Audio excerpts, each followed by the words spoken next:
Okay, so throughout the tasks we go over today, you're going to notice that they're all delivered in quite a similar way.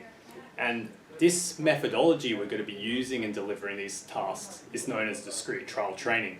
Now, you may have heard of this before, you might have a vague idea about what it's all about, or you might never have heard of that term before. But we're going to quickly talk to you now about what discrete trial training looks like in this environment and how it can benefit your child. So I'm going to let Shelva talk to you about it for a little while.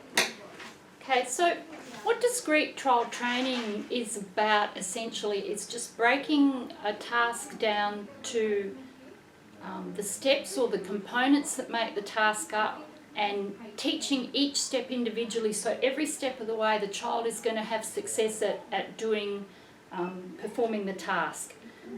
Now, what also is very important when we do the discrete trial training and discrete trial intervention, known by both names, is that we have a beginning of task and a clear end of task.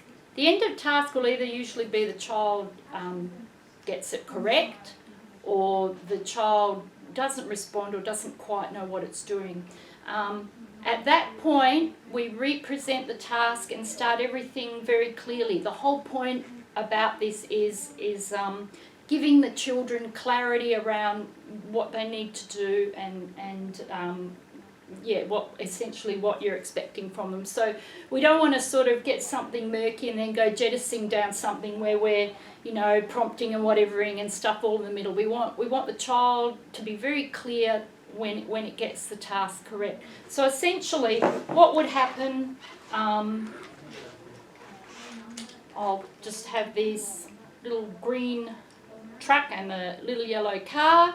So essentially what would happen is the beginning of the task is when I give the child the instruction or ask them to do something. So it would be point to yellow. That's it. That's the trial. Now, should Kane not have pointed to yellow, he's going to point to green now.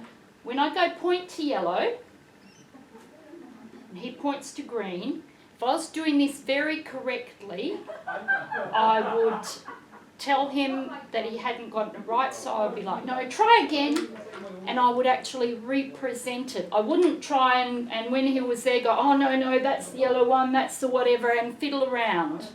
That's the main point about this. You just don't want to have that sort of confusion. So I would deliver the instruction again.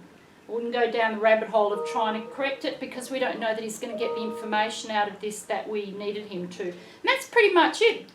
Discrete trial training is just about keeping it clean, having it very obvious, and having a start and beginning to each trial so the child can perform at its best.